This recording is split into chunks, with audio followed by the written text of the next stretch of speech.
Welcome dear students, good morning. बच्चों last class हम लोग चार्ज के बारे में बात कर रहे थे। चार्ज की डेफिनेशन सीखी हम लोगों ने, फिर इसके बाद चार्ज की प्रॉपर्टीज सीखी। चार्ज की प्रॉपर्टीज में हमारा जो लास्ट प्रॉपर्टी चला था बच्चों, charge is a quantized quantity. ये प्रॉपर्टी हमारा लास्ट था कि किसी बॉडी पर जो चार्ज की जो वैल्यू होती है बच्चों वो कितनी होती है, Q is equal to plus minus n into e, where n is a integer value, और जिसकी वैल्यू कहां से कहां तक एग्जिस्ट करती है, 0 से लेकर इंफिनिटी तक। ओके, चलिए इस पर बेस्ड हमने कुछ क्वेश्चंस भी निकाले थे। लास्ट में मैंने बहुत सारे एग्जांपल दिए थे आप लोगों को। हर टाइप का जो भी आज तक कॉम्पिटिटिव एग्जाम में आपको क्वेश्चंस पूछे गए उन सभी टाइप्स के क्वेश्चंस मैंने आपको कल कराए थे उस प्रॉपर्टीज के अंदर।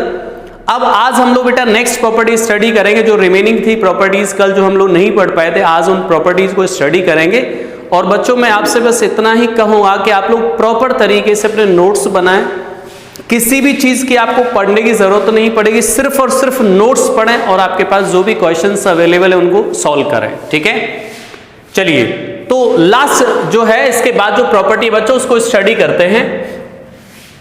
इसके बाद की जो प्रॉपर्टी है उसको स्टडी करते हैं यार। जो प्रॉपर्टी हमने लास्ट में जो हमारा चला था, चार्ज जो क्वांटाइज्ड क्वांटिटी, इसके बाद नेक्स्ट प्रॉपर्टीज। ठीक है, नंबर देख लेना कौन सा है प्रॉपर्टी का नंबर, मुझे ऐसे याद नहीं रहता है, इतना याद थोड़ा रह पाता है यार।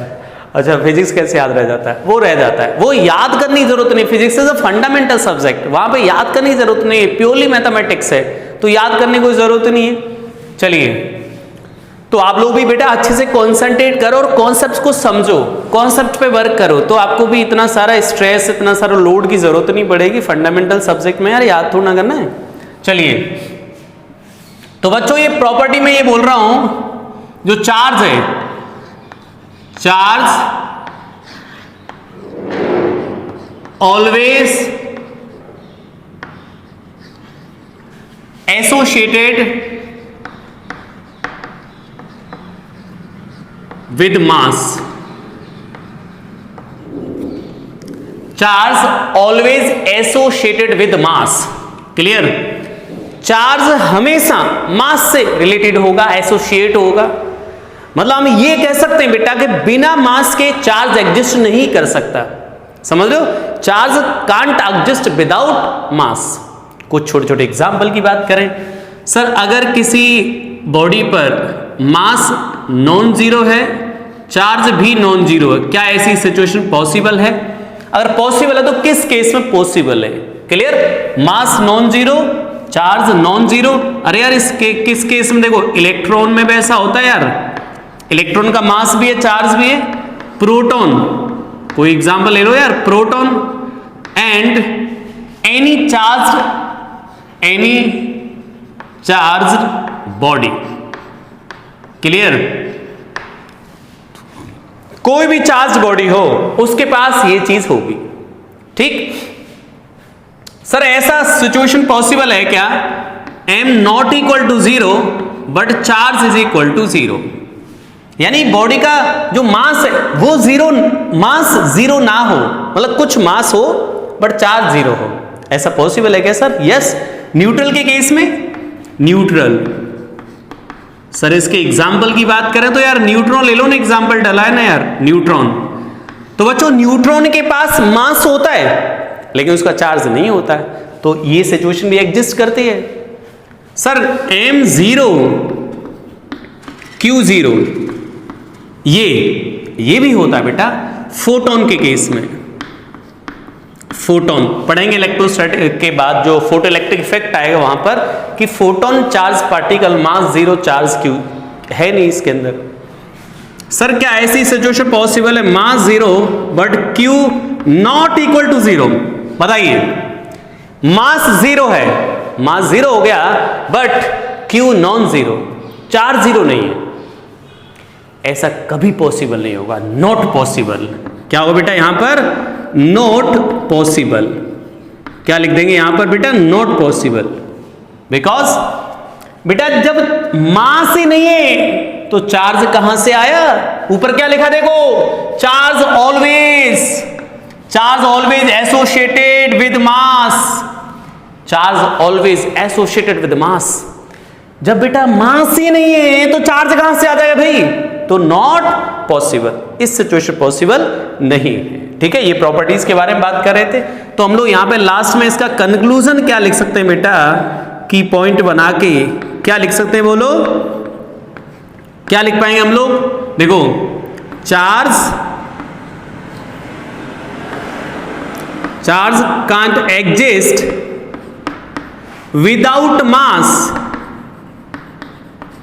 But mass can exist without charge. देखो, charge zero but mass non zero, ऐसा हो सकता है sir, but mass can exist without charge, okay. बिना चार्ज के मास पॉसिबल है, बट बिना मास के चार्ज पॉसिबल नहीं है यार। ठीक है, तो ये इसका की कॉन्सेप्ट था, इसका कंक्लूजन था। ठीक है, नेक्स्ट प्रॉपर्टी की बात करते हैं यार, समझ रहे हो बच्चों? Next property, charge is invariant. Next property क्या है बेटा? Charge is invariant. Sir invariant इसका क्या मतलब है? तो क्या लिखे बेटा? वैल्यू ऑफ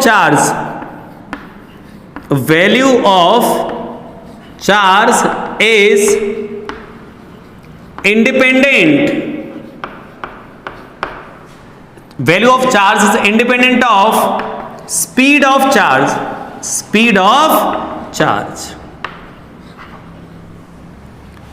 बेटा जो चार्ज की वैल्यू है वो स्पीड पे डिपेंड नहीं करती, ये सब इंपॉर्टेंट प्रॉपर्टी है चार्ज की। चार्ज इज इनवेरिएंट, मतलब चार्ज वेरी नहीं करता है स्पीड के साथ, समझ रहे हो? अगर मैं यहां बोलूं बेटा कि क्यू चार्ज किसी बॉडी का, जो भी चार्ज रेस्ट में है वही चार्ज मोशन में भी होगा, समझ रहे हो? कैसा रहेगा ये? सेम। कैसा रहेगा ये? सेम। स्पीड पे डिपेंड नहीं करता, लेकिन जो मास है वो स्पीड पे डिपेंड करता है। कैसे बेटा? मास हम कैसे फाइंड करते हैं? m0 root of 1 minus v square upon c square. Okay, ये जो मास की वैल्यू है इस तरीके से कैलकुलेट करते हैं। ये m बेटा, m डिपेंड कर रहा है स्पीड पर।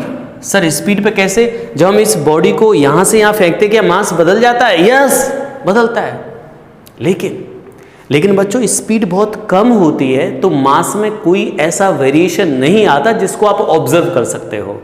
सर कब ऑब्जर्व कर सकते हैं? जब हाई स्पीड से चलते हैं मास पार्टिकल, जैसे स्पीड ऑफ लाइट से चल रहे हैं, ठीक है, तो मतलब उस टाइप की स्पीड से चलते तब मास की वैल्यू चेंज हो जाती है। बट हम लोग इस चौक को यहां से यहां फेंकेंगे तो बेटा मास जरूर चेंज होगा, बट हम उसको ऑब्जर्व नहीं कर सकते, बिकॉज स्पीड जो है वो बहुत कम है in comparison to speed of light.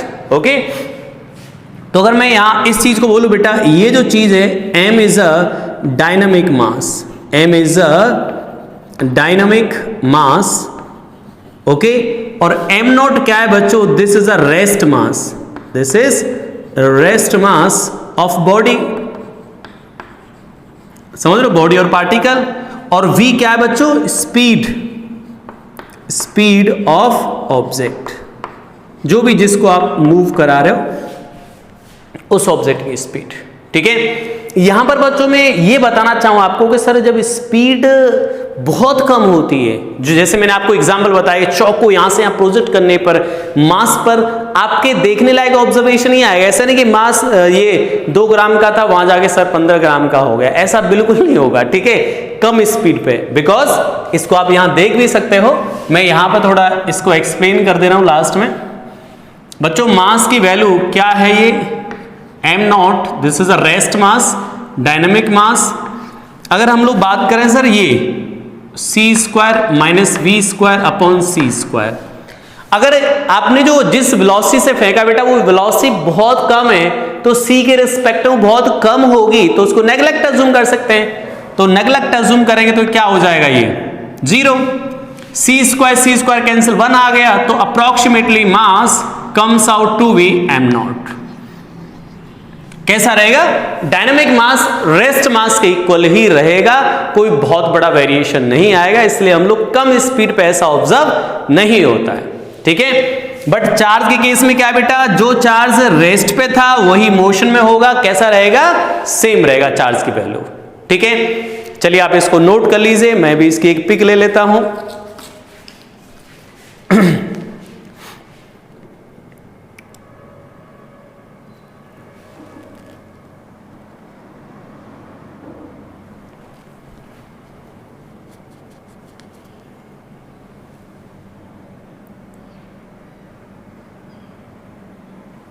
चलिए ओके स्टूडेंट्स, तो अब हमारे इसके बाद सर इसके बाद एक प्रॉपर्टी और है लास्ट, ठीक है। उसके बाद हम लोग नेक्स्ट पढ़ेंगे बेटा चार्जिंग मेथड, बॉडी को चार्ज कैसे किया जाता है, चार्जिंग मेथड।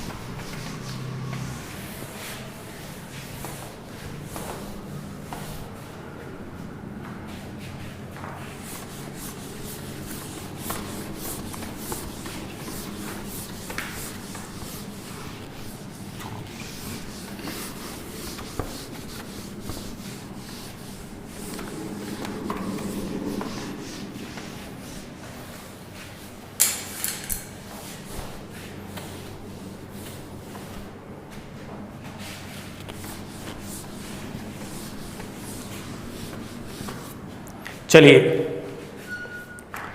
बात करते हैं यार ओके स्टूडेंट्स, चलिए इसके बाद हम लोग नेक्स्ट और सबसे लास्ट प्रॉपर्टी स्टडी करते हैं, चार्ज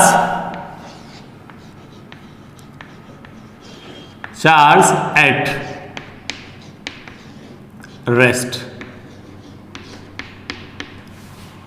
चार्ज जो है वो रेस्ट पर है बच्चों। हम ये जो चैप्टर देख रहे हैं इलेक्ट्रोस्टैटिक, यहां पर बेटा चार्ज रेस्ट पर ही रहेगा और वो क्या क्रिएट करेगा अपने चारों तरफ, इलेक्ट्रिक फील्ड आएगा भी टॉपिक, ठीक है। तो यहां पर हम लिखेंगे produce electric field only, electric field, ठीक है। अगर बेटा चार्ज रेस्ट पर है, static charge produce electric field. Sir अगर पॉइंट बी की बात करूं, मूविंग यूनिफॉर्मली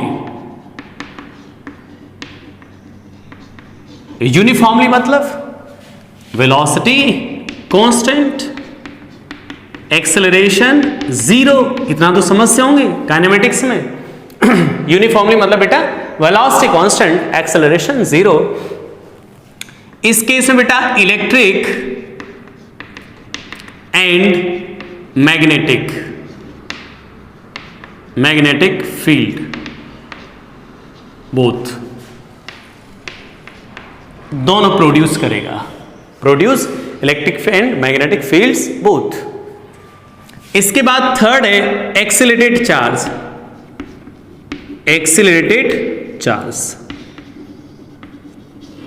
एक्सीलरेटेड चार्ज क्या प्रोड्यूस करेगा? Produce electric and magnetic fields and also electromagnetic waves, clear? Electromagnetic waves, ठीक है। तो बेटा ये हमें याद रखना है और ये अलग अलग चैप्टर आएंगे, ठीक है। अभी हम इलेक्ट्रोस्टैटिक में इलेक्ट्रिक फील्ड को बात करेंगे, मैग्नेटिक फील्ड चैप्टर आएगा तो ये मैग्नेटिक फील्ड की चर्चा होगी, और लास्ट में इलेक्ट्रोमैग्नेटिक वेव्स आएगा लास्ट चैप्टर सबसे, उसमें इसकी चर्चा होगी एक्सीलरेटेड चार्ज की, ठीक है। चार्ज को हम लोग वहां पर एक्सीलरेट करा रहे होंगे, ठीक है बच्चों। अब एक पॉइंट और है बच्चा, Q by m, ratio of Q by m. ठीक है, अब Q बाई एम की बात करें कि सर Q बाई एम का जो रेशियो है वो कैसे चेंज होगा स्पीड के साथ। बच्चों किसी बॉडी पर जो है Q बाई एम का जो रेशियो होता है बच्चा, Q बाई एम कैसे चेंज होगा सर।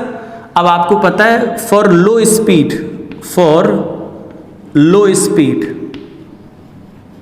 लो स्पीड के लिए Q बाई एम कैसा रहेगा, कांस्टेंट। क्यों कांस्टेंट रहेगा बच्चों, क्योंकि मास ऑलमोस्ट कैसा रहना है, सेम। लेकिन हाई स्पीड के लिए क्या आएगा, for high speed, for high speed, इस केस में क्या आएगा बताओ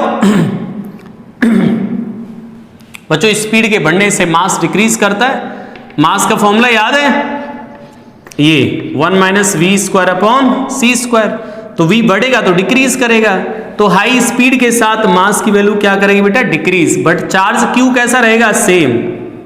अब मुझे बताओ q बाई एम के साथ क्या होगा, जब स्पीड बढ़ेगी, स्पीड बढ़ेगी बेटा, स्पीड बढ़ेगी तो मास डिक्रीज, मास डिक्रीज तो रेशियो क्या होगा, increase. This ratio will increase. ठीक है, तो बच्चों ये हमारे चार्ज की प्रॉपर्टीज हो गई बेटा कंप्लीट। अब हम पढ़ेंगे बच्चों चार्जिंग मेथड। सही है, किसी बॉडी को कैसे चार्ज किया जाता है, तो चार्जिंग मेथड पे हम लोग चर्चा करेंगे अब। ठीक है, इसको नोट कर लें आप लोग, पिक ले लेते हैं इसकी।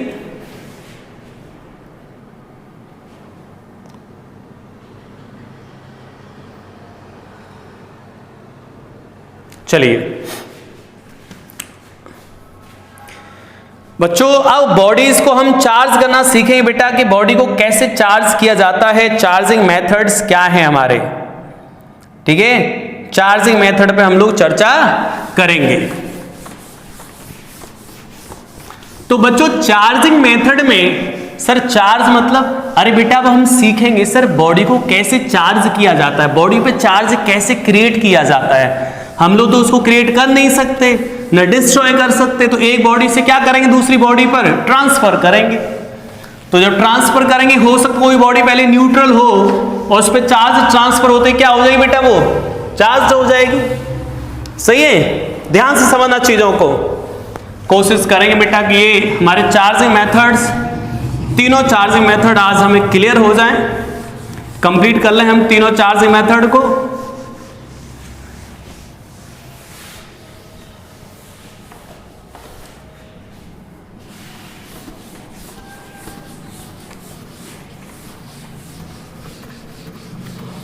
चलिए यार,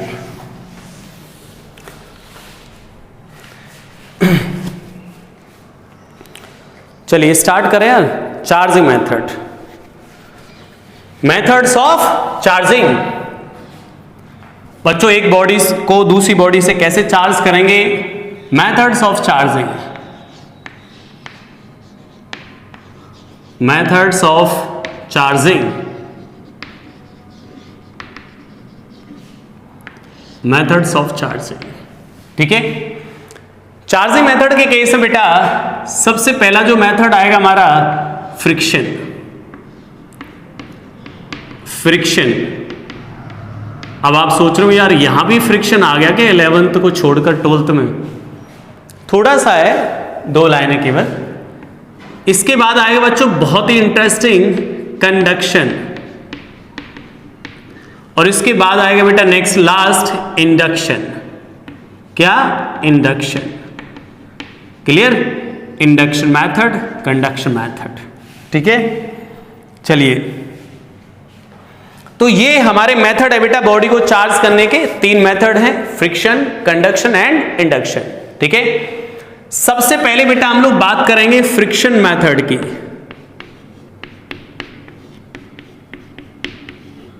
friction method, okay.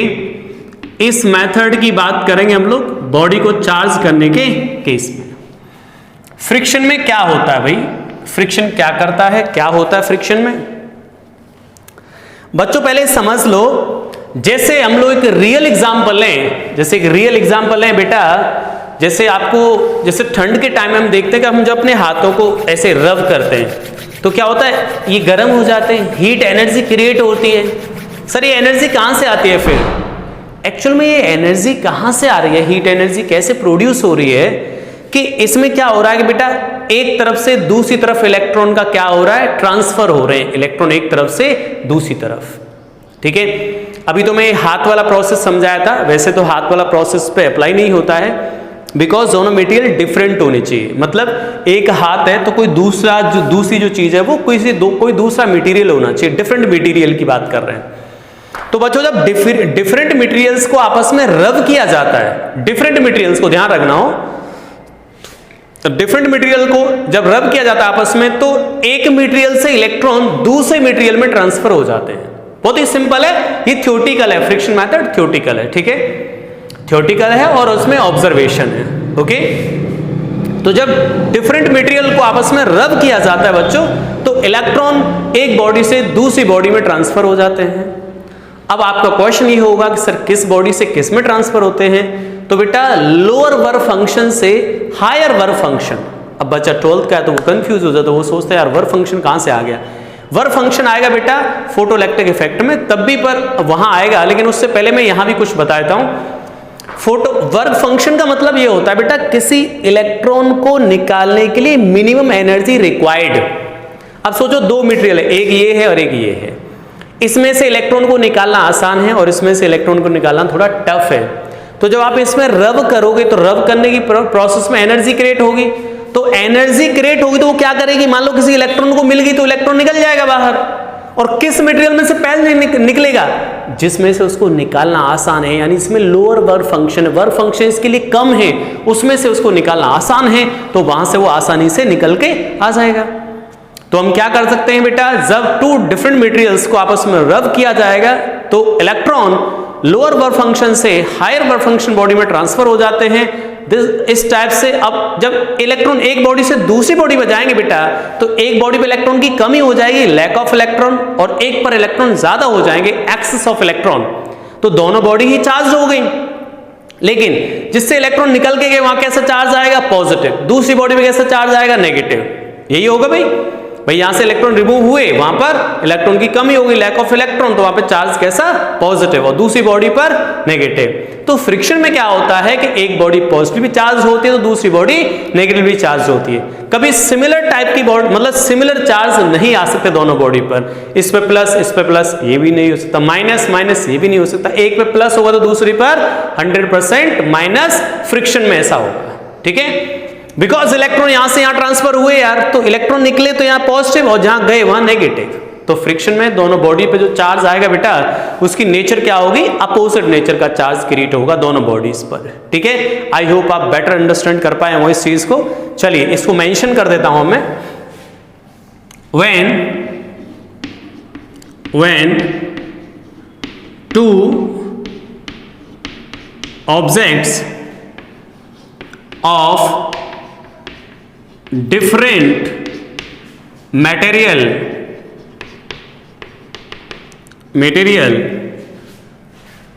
rub with each other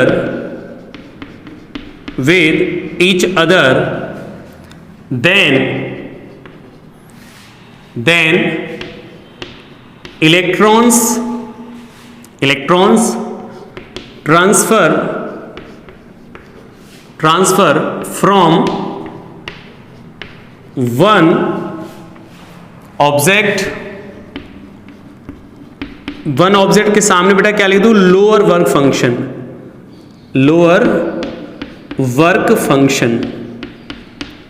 सही है, समझा चुका हूं। वर्क फंक्शन मतलब क्या है, किसी इलेक्ट्रॉन को निकालने के लिए बेटा energy required.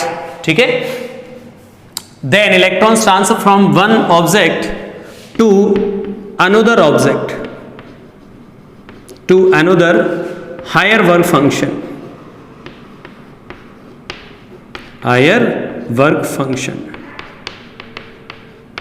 Okay, this process क्या कहलाएगा, this process of charging,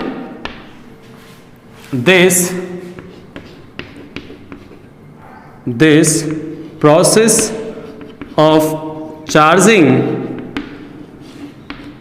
known as friction method. Friction method. Okay, key point हम लोग क्या लिख सकते बेटा इसका? की पॉइंट क्या हो जाएगा? की पॉइंट इसमें बॉडी पे कैसा चार्ज आएगा? इन friction method, in friction method bodies acquire equal and opposite charge.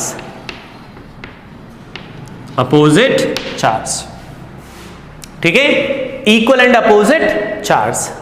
समझ लो फ्रिक्शन के केस में क्या होगा बेटा, एक बॉडी पे पॉजिटिव है तो दूसरी पर नेगेटिव, जितना पॉजिटिव इस पर उतना नेगेटिव इस पर, ध्यान रखें, की पॉइंट है ये। ठीक है, इन friction method bodies acquire equal and opposite charge. अब बच्चों में यहां पे कुछ प्रैक्टिकल यानी कि जो ऑब्जर्वेशन वाली जो चीजें हैं उनको मेंशन कर रहा हूं कि सर किस किस बॉडी पे कौन कौन सा चार्ज आता है।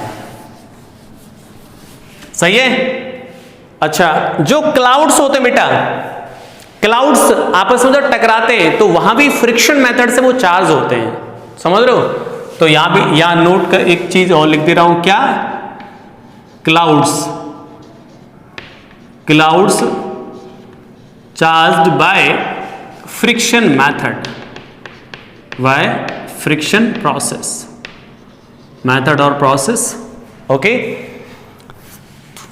अब मैं यहां पे बेटा कुछ चीजें मेंशन कर दे रहा हूं जो किस पर पॉजिटिव चार्ज आता है, किस पर negative charge, positive charge and this is negative charge. जब ग्लास को बेटा, ग्लास को और सिल्क के साथ रब करते हैं तो ग्लास पर पॉजिटिव चार्ज और सिल्क पर नेगेटिव चार्ज। वुड को रबर, प्लास्टिक, अंबर, ये नेगेटिव चार्ज आता है इन पर। इसके बाद dry hair comb, negative charge. Cat skin,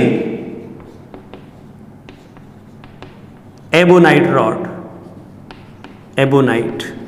ठीक है, लास्ट में आई होप दिख नहीं रहा हो तो मैं यहां लिख दे रहा हूं इसको बेटा, यहां कैट स्किन, बिल्ली की खाल है ये, समझ रहे हो, एबोनाइट। ये कुछ प्रैक्टिकली ऑब्जर्वेशंस है, आप घर पे भी इसको कर सकते हो। कैसे बेटा? आप घर पे भी आसान प्रैक्टिकल है, छोटा सा काम करना है इसमें आपको। कॉम्ब लेना है, कॉम्ब, उसको ऐसे सूखे बालों पे रब करो। सूखे बालों को रब करने से क्या होगा, बाल और कॉम्ब दोनों ही चार्ज हो जाएंगे। फिर क्या करो, उसी कॉम्ब को जो धूल के कण हैं उनके पास लेके जाओ तो वो धूल के कणों को अपनी ओर अट्रैक्ट कर लेगा। ठीक है, बिकॉज वो चार्ज एक्वायर कर चुका है पहले, समझ रहे हो? चलिए, तो यहां तक आप लोग बना लें। तो ये हमारा बेटा फ्रिक्शन मेथड कंप्लीट हो गया है। इजी मेथड था बच्चा, क्योंकि ये थ्योरेटिकल था यार, इसमें क्या है। अब जो आ रहा है ना इंटरेस्टिंग पार्ट है, बहुत मजे आएंगे इसके अंदर, बहुत ही इंटरेस्टिंग है यार। कंडक्शन बहुत ही इंटरेस्टिंग है बच्चों, ध्यान से समझना कंडक्शन को।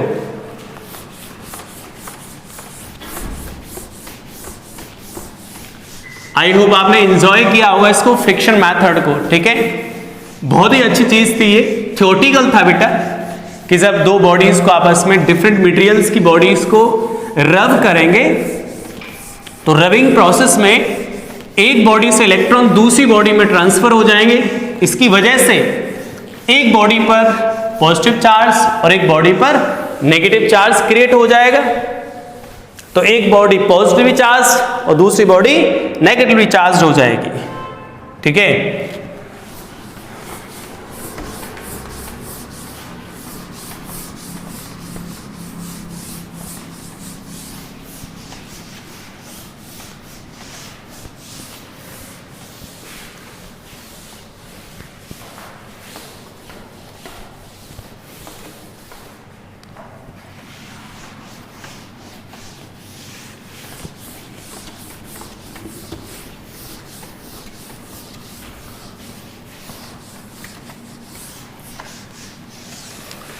चलिए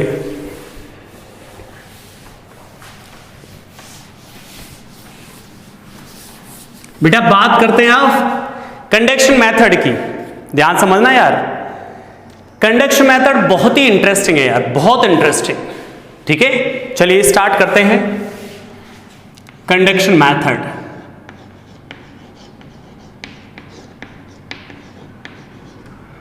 कंडक्शन मेथड,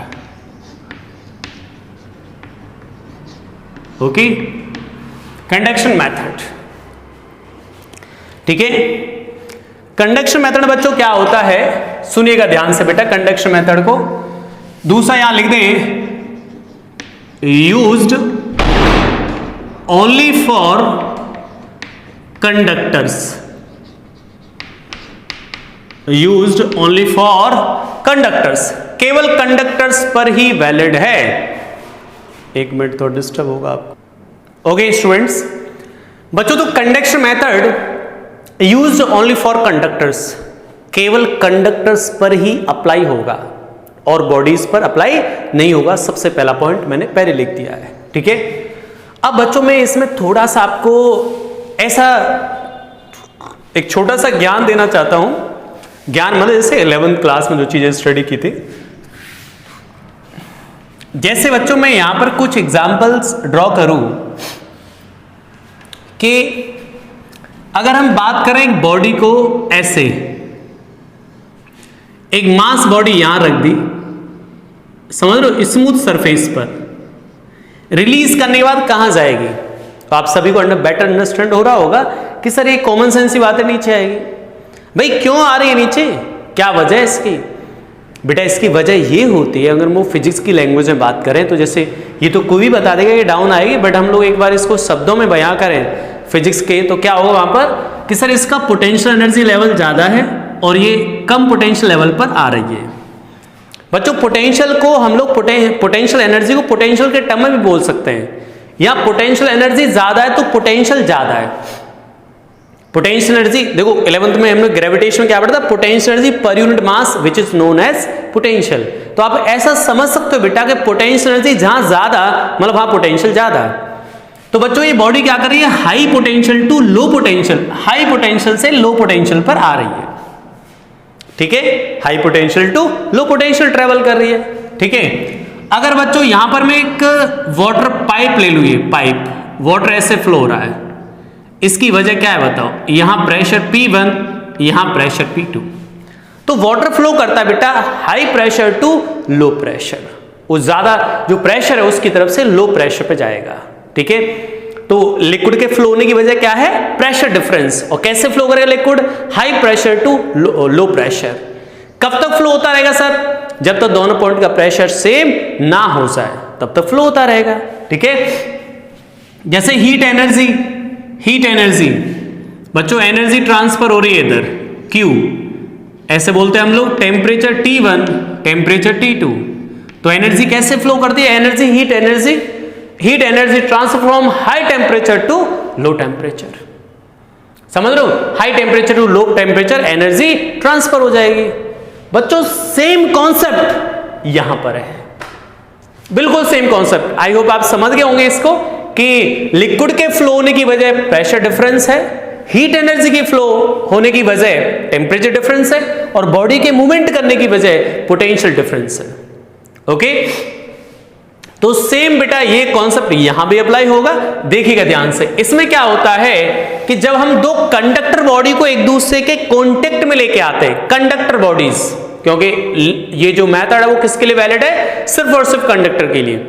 तो जब हम कंडक्टर बॉडी को पास लेके आते हैं एक दूसरे के, तो क्या होता है वहां पर जो चार्ज है वो high potential body to low potential body flow करता रहता है। कब तक फ्लो होता रहेगा सर, जब तक दोनों पॉइंट का पोटेंशियल सेम ना हो जाएगा। अगर नहीं हुआ तो फ्लो करता रहेगा, समझ रहे हो, नहीं हुआ तो फ्लो करता रहेगा। ठीक है सर, ये फ्लो जैसे मान लो एक हाई पोटेंशियल बॉडी एक लो पोटेंशियल बॉडी, दोनों को एक दूसरे कांटेक्ट में लेके आ गए, सर क्या होगा, चार्ज एक बॉडी से दूसरी बॉडी पे ट्रांसफर होगा। कब तक, जब तक दोनों बॉडी का बेटा जो पोटेंशियल है वो सेम ना हो जाए। सर ये पोटेंशियल सेम होने में कितने दिन लगेंगे, माइक्रो सेकंड में, सडन ऐसा नहीं कि 4 दिन तक वेट कर रहे हैं, सर चार्ज ही नहीं हो रही है बॉडी, ऐसा नहीं होता है। जब कंडक्टर बॉडी को लेके आए बेटा, सडन प्रोसेस होता है यह, सुपर फास्ट, ठीक है। तो हम लोग क्या लिखेंगे बेटा सबसे पहले, और भी अभी बातें बाकी है, इसमें बहुत बातें सीखेंगे, बहुत इंटरेस्टिंग है, बहुत मजा आने वाला है इसके अंदर भाई, कंडक्शन मेथड के अंदर, ठीक है। ध्यान समझना एक एक बात को, एक एक बात आपके सामने स्क्रीन पे आएगी। तो बच्चों हम लोग क्या लिखते हैं, when a charged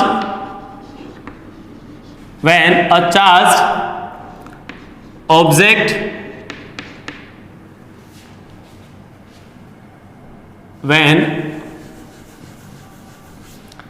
when a charged body is connected with uncharged body then charge, रुको यहां रुक जाओ, चार्ज के सामने बेटा पॉजिटिव लिख दो, ध्यान से बताऊंगा अभी। Then charge flow between them from high potential to low potential,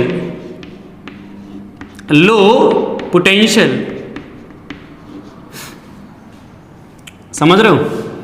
तो बच्चा यहां पे ये सिखाया गया है कि सर जब दो कंडक्टर बॉडीज को आपस में कनेक्ट किया जाता है तो चार्ज हाई पोटेंशियल बॉडी से लो पोटेंशियल बॉडी की तरफ फ्लो होता है। लेकिन चार्ज के सामने एक चीज लिखी है, पॉजिटिव। ये बहुत बड़ा पॉइंट है बेटा, बहुत बड़ा, positive.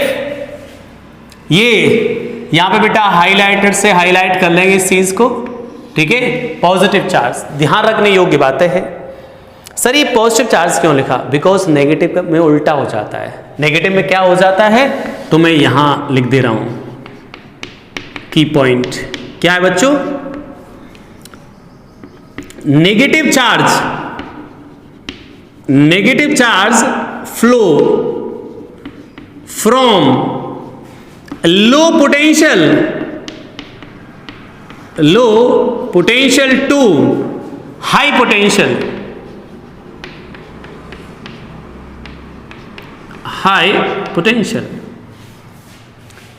Negative charge flow from low potential to high potential. याद रखेंगे, बहुत इंपॉर्टेंट पॉइंट है भैया। लो पोटेंशियल से हाई पोटेंशियल में ट्रांसफर होता है कौन, नेगेटिव चार्ज। और पॉजिटिव चार्ज की बात की जाए बच्चों तो high potential to low potential, ठीक है। सीखते हैं अभी, सही है।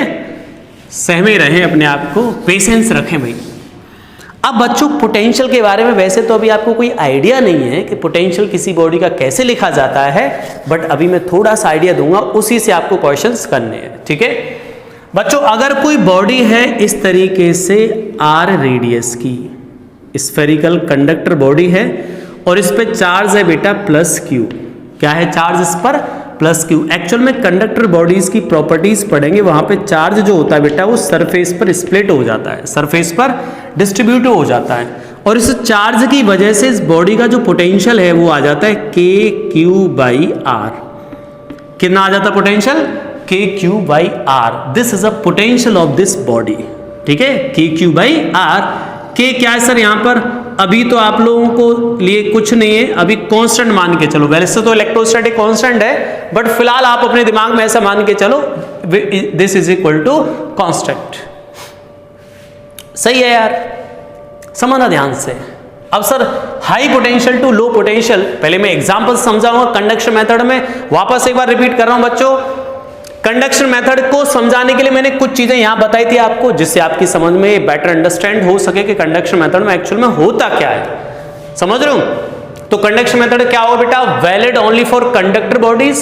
ओके, चार्ज कैसे फ्लो होगा, high potential to low potential, जब दोनों कंडक्टर बॉडी को आपस में कनेक्ट किया जाएगा या एक दूसरे के कांटेक्ट में रखा जाएगा। समझ रहे हो। तो charge high potential to low potential flow करेगा, और वो चार्ज कौन सा होगा, पॉजिटिव। अगर बात नेगेटिव पे आ गई तो नेगेटिव इधर फ्लो करेगा। अरे नेगेटिव मतलब नेगेटिव, उल्टा उल्टा ही चलेगा ना यार। आपने देखा अपनी सोसाइटी में कुछ नेगेटिव एनर्जी होती है तो वो तो उल्टी चलेगी ना भाई, समझ रहे हो? तो वो रिवर्स काम करते हैं, ठीक है, अपोजिट वर्क करते हैं। इसलिए यहां भी आप उस तरीके से समझ सकते हो। पॉजिटिविटी क्रिएट करो माइंड के अंदर, बहुत अच्छा रहेगा यार।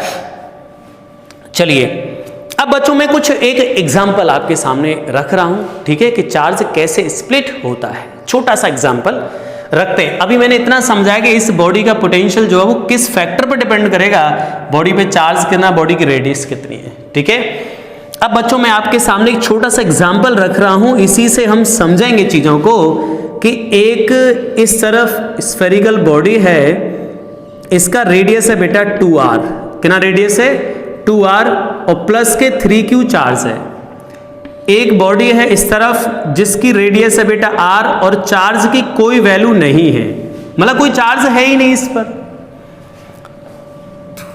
जब दोनों को एक दूसरे से कनेक्ट कर दिया जाता है, कनेक्ट कर दिया जाता है मतलब एक दूसरे के कांटेक्ट में लाते हैं। सर एक कनेक्ट, बीच में कनेक्शन क्या है बेटा? देखो एग्जाम में जो क्वेश्चंस पूछे बोले जाते हैं उनमें ये बोला जाता है कि दोनों बॉडी को आपस में कनेक्ट कर दिया, तो या तो इनको आपस में कांटेक्ट में रख दो आप, या फिर किसी कंडक्टिंग वायर से, कंडक्टिंग वायर जिसमें से इलेक्ट्रॉन फ्लो कर सकें, ठीक है, उससे कनेक्ट कर दो। एक ही बात है, कांटेक्ट में रखना या कनेक्टिंग वायर से इनको कनेक्ट करना, दोनों का मतलब एक ही है, ठीक है। चलिए अब हमसे ये पूछा है कि सर इन पे after connecting value of charge, values of charge on both objects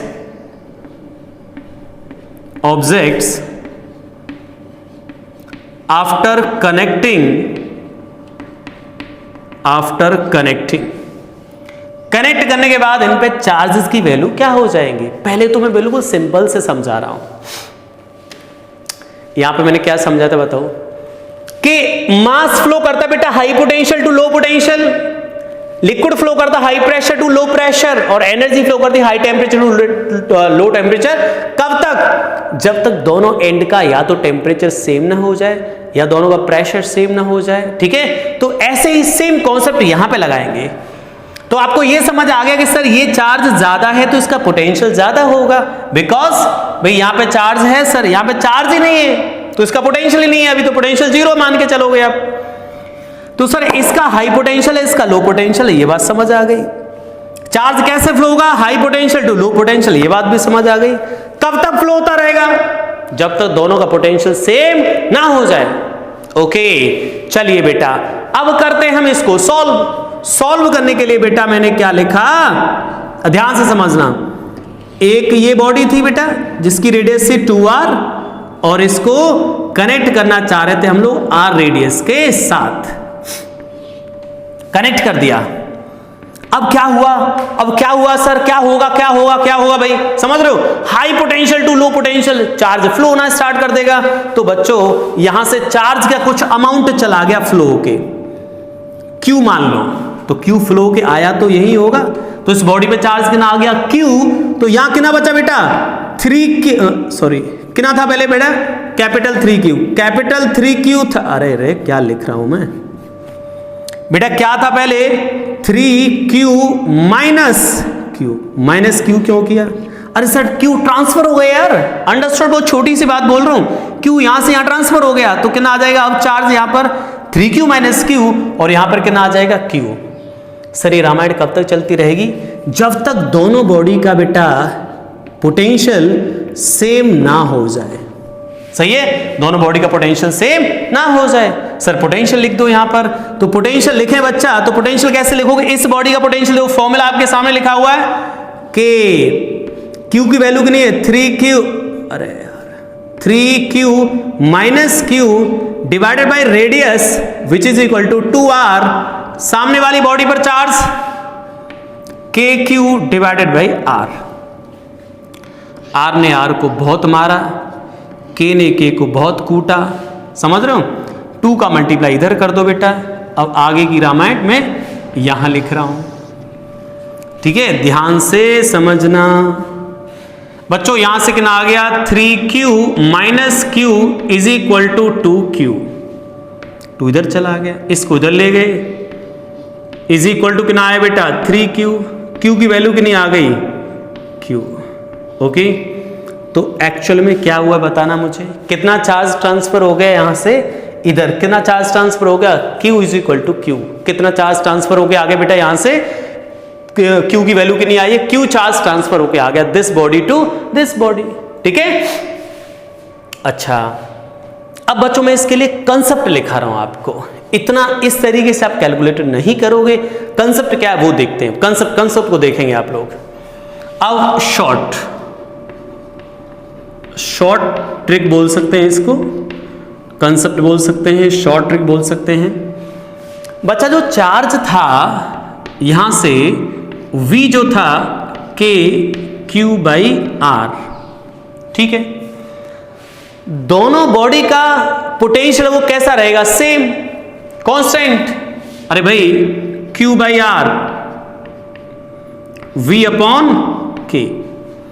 अब जब इनको कनेक्ट कर दोगे बाद में तो पोटेंशियल कैसा होना बेटा इनका, सेम होना, पोटेंशियल सेम होना है। तो सर जब ये पोटेंशियल सेम होना दोनों बॉडी का तो q बाई आर कैसा रहेगा, कांस्टेंट, यानी q upon R is equal to constant. कैसे बच्चों, अरे पोटेंशियल दोनों बॉडी का सेम हो जाए तो ये सेम हो गया दोनों के लिए, और k सेम है पहले से, k कांस्टेंट है, तो इसका मतलब q by R which is equal to constant. ठीक है, तो हम लोग यहां से यार ये भी बोल सकते हैं sir q directly proportional to r, q directly proportional to r। ध्यान से समझना यार, बहुत इंटरेस्टिंग है, q directly proportional to r, ये हो गया सर। तो अब मैं डिफरेंट बॉडीज पर कैसे चार्ज निकाल सकता हूं, सुनिएगा ध्यान से बेटा। तो हम लोग कैसे निकालेंगे चार्ज डिफरेंट बॉडी पर के बाद में कनेक्ट करने के बाद क्या चार्ज आ गया दोनों बॉडी पर, मान लो 1 पे निकाल रहा हूं, 1 पे, तो q1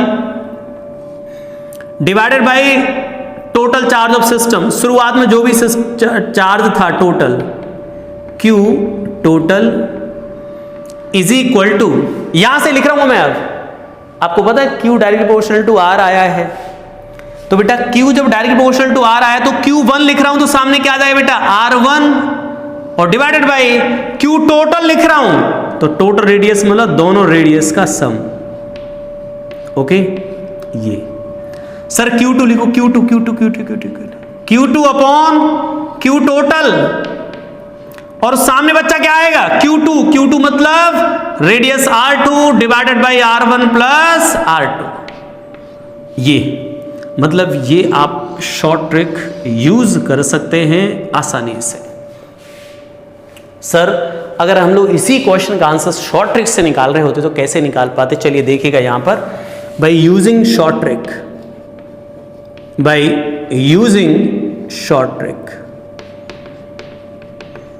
थोड़ा स्मॉल है यहां लिखने में, दिखाई दे रहा होना चाहिए वैसे तो। चलिए इस बॉडी पर निकालू सर, कितना चार्ज आ जाएगा इस बॉडी पर, बाद जिससे देखो अब कितना चार्ज आ गया, q यहां से इधर चला गया था, q की वैल्यू q आई थी, तो इस बॉडी पे कितना चार्ज आएगा बेटा, 3q में से q चला गया तो क्या बचा हुआ होगा 2q, यानी कि इस बॉडी पर आफ्टर कनेक्टिंग कितना चार्ज हो गया होगा 2q, और इस पे कितना चार्ज हो गया होगा q।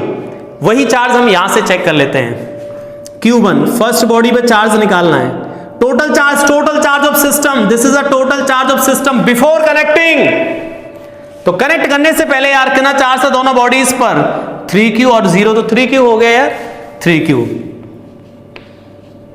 Is equal to first वाली की रेडियस 2r डिवाइडेड बाय दोनों रेडियस का सम 3r, 3 ने 3 को मार दिया, r ने r को मार दिया, q1 की वैल्यू कितनी आ गई यार, यहां से शॉर्ट ट्रिक से देखो एक ही बार में आंसर 2r आ गया, सॉरी 2q आ गया। ठीक है, दूसरी वाली बॉडी पे charge q2 upon total charge 3q, radius r2 की वैल्यू कितनी बेटा, r2 की वैल्यू कितनी, केवल r डिवाइडेड बाय 3r, 3 ने 3 को मार दिया, सॉरी गलत मार दिया यार, ठीक है 3 ने r को मार दिया था, हो जाता है कभी कभार, हो जाता है ना, कई बार लड़ाई में हो रही कुछ लोगों के बीच में और कुछ लोग ऐसे एक्स्ट्रा पिट जाते हैं, हो जाता है। 3 ने 3 को मार दिया बेटा, r ने r को मार दिया, और q2 की वैल्यू आ गई q2 वैल्यू कितनी आ गई q, समझ रहे हो, ये वैल्यू आ गई। तो यूजिंग शॉर्ट ट्रिक ही आपको यूज करनी है। ठीक है, अब मैं आपके सामने बहुत सारे एग्जाम्पल लूंगा ऐसे, ठीक है, जहां पे हम लोग कंडक्शन मेथड को डिस्कस कर रहे होंगे यार, कंडक्शन मेथड पे बेस्ड क्वेश्चंस कर रहे होंगे। बना लो एक बार इसको, ठीक है।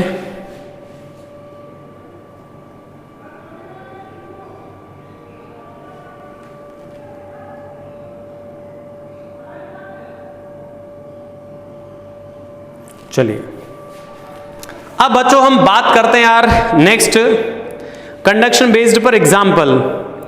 अब सोचो कंडक्शन मेथड पे हम कितने सारे एग्जाम्पल ले सकते हैं, बहुत सारे एग्जाम्पल सॉल्व करेंगे अपन लोग अब यहां पर, समझ रहे हो। चलिए बहुत ही इंटरेस्टिंग एग्जाम्पल होंगे, हटा देते हैं इसको यार एक बार। मुझे लग रहा है आज हमारे सेशन में सिर्फ और सिर्फ कंडक्शन मेथड ही कंप्लीट होगा, इंडक्शन का नाम कल आएगा। इंडक्शन भी बहुत इंटरेस्टिंग है यार, इंडक्शन भी बहुत इंटरेस्टिंग है।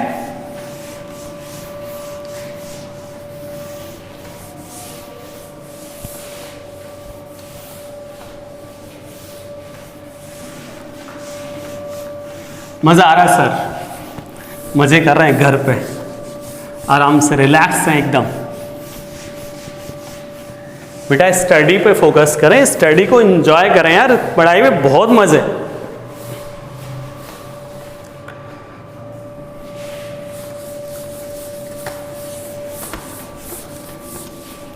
फिजिक्स को बेटा सीखें, रटे नहीं कभी भी, फिजिक्स को बेटा सीखें। फिजिक्स एक मैथमेटिकल सब्जेक्ट है जिसको आप आसानी से सीख सकते हैं और बहुत मजे कर सकते हैं इसके अंदर, ठीक है। चलिए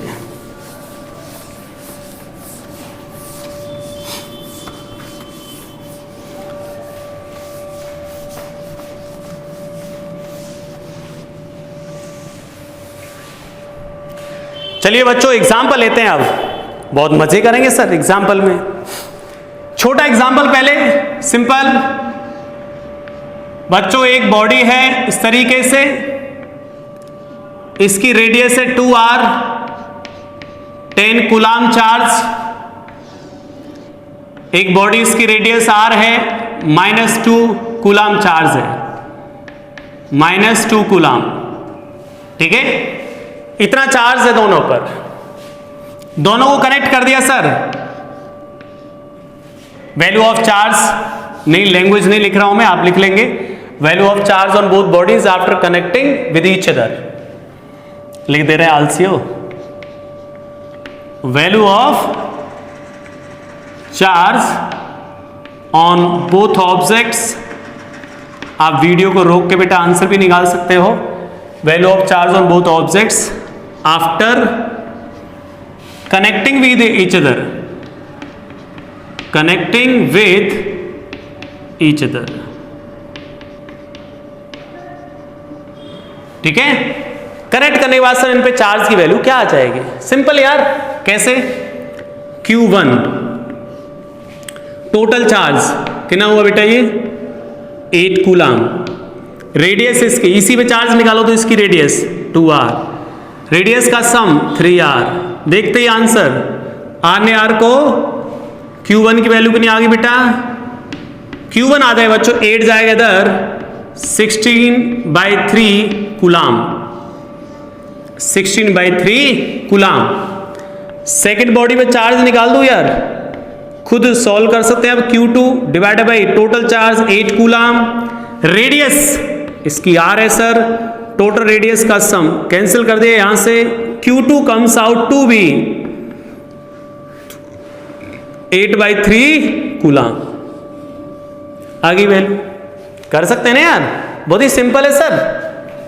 अगला क्वेश्चन देखिएगा, ठीक है। अच्छा क्वेश्चन ही लेता हूं मैं, इजीएस्ट एग्जांपल ले रहे हैं यार हम लोग।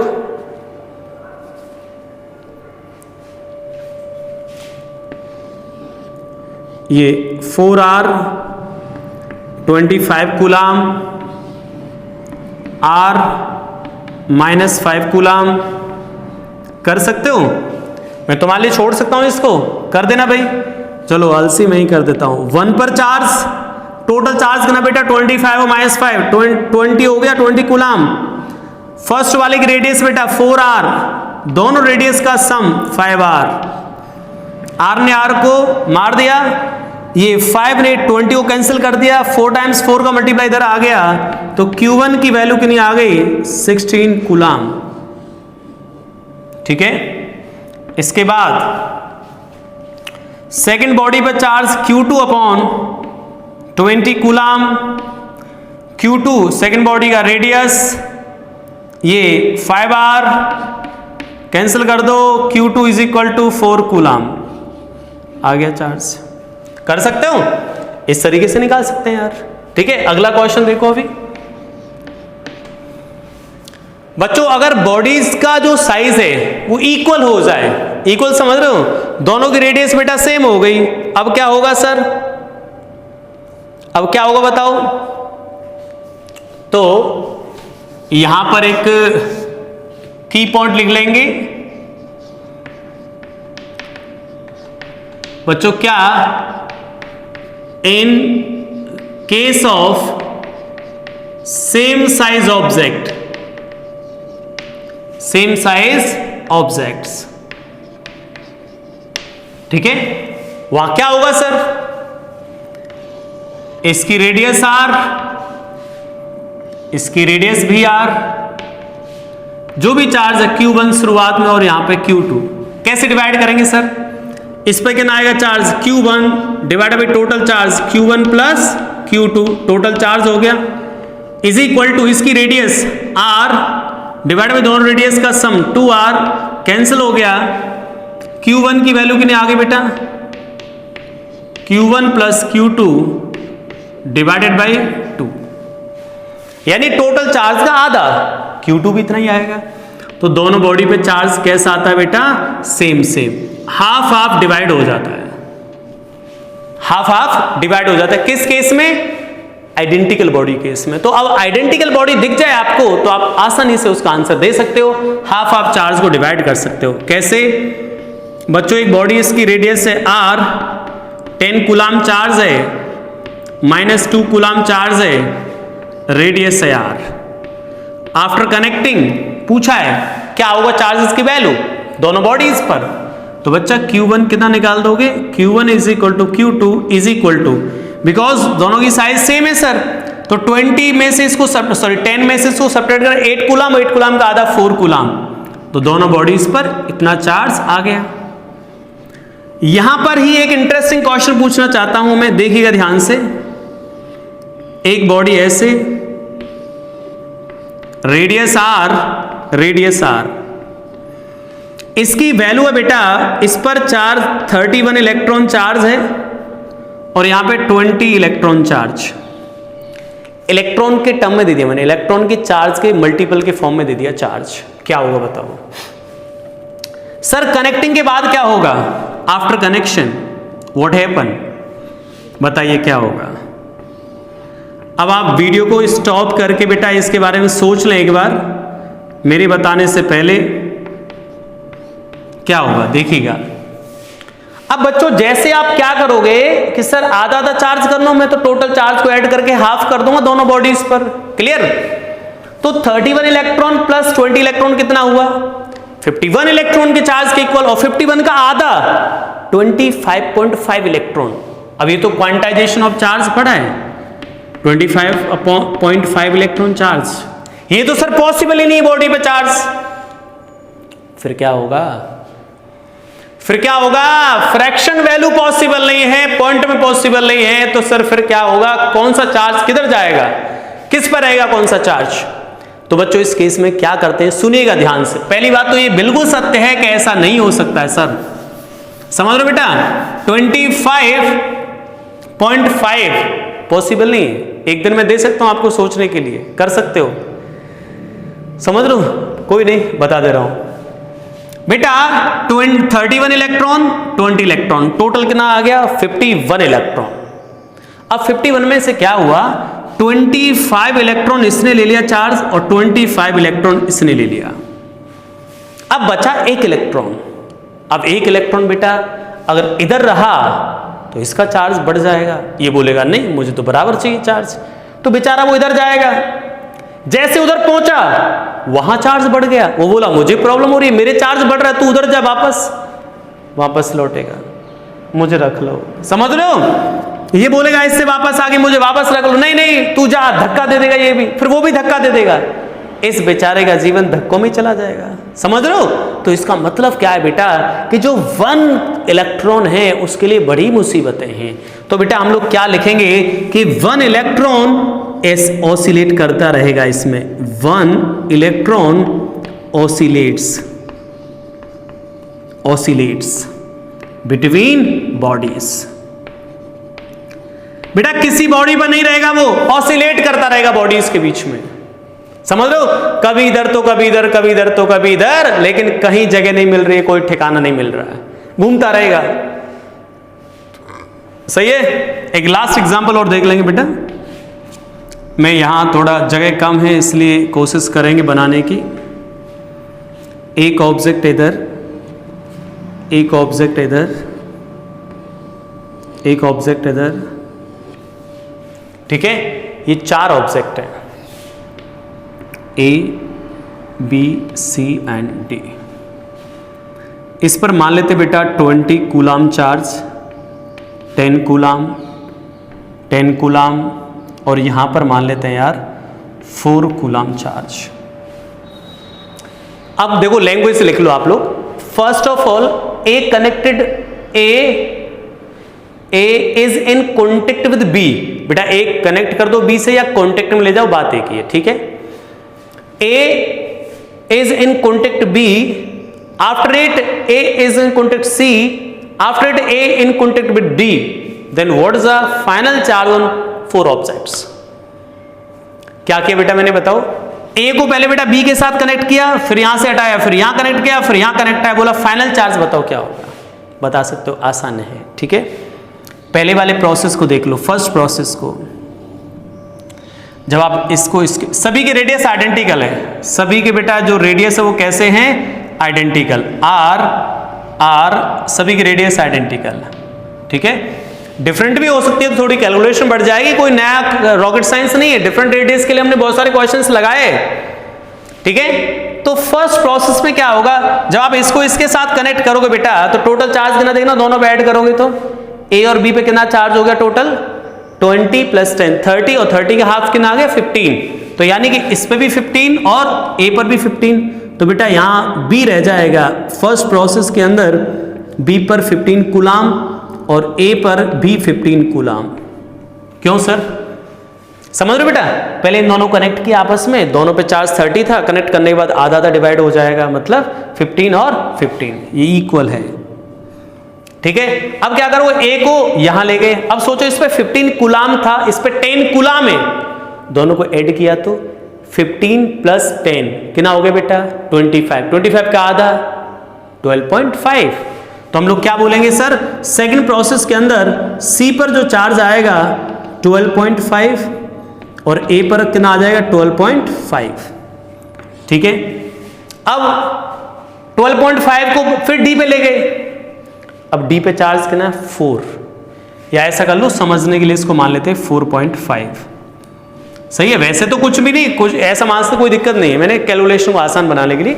तो इस पर कितना बचा था बेटा, A पर कितना आया था 12.5। अब 12.5 को यहां कनेक्ट कर दिया, तो 12.5 के साथ 4.5 कनेक्ट करो तो कितना आएगा, ये हो जाएगा बेटा 13 और 14 17 का आधा 18.5। तो क्या आ गया, D पर 8.5 और A पर भी 8.5। तो बेटा फाइनल जो चार्ज हो गए वो कौन कौन से हो गए, B पर सर इतना, C पर इतना, D पर इतना और A पर इतना। सही है? ये A का कौन सा चार्ज है बेटा, ये तो स्टेप बाय स्टेप खत्म होता चला गया ना यार, ये तो मैंने स्टेप बताया, फर्स्ट स्टेप में आया, सेकंड में आया, थर्ड, लास्ट में इतना, ठीक है? इस तरीके से हम लोग क्वेश्चंस कर सकते हैं, ठीक है? चलिए बच्चों, बहुत ही इंटरेस्टिंग, बहुत ही मजे आए इस लेक्चर के अंदर यार। अब हम लोग नेक्स्ट जो है इंडक्शन मेथड पढ़ेंगे। आज हम लोग जैसा सोच के आए थे वैसा तो कंप्लीट नहीं हुआ, बट जो भी हुआ उसको अच्छे से पढ़ना प्रॉपर तरीके से। चलिए okay student, thanks for watching, मिलते हैं नेक्स्ट टाइम नेक्स्ट क्लास में। ओके।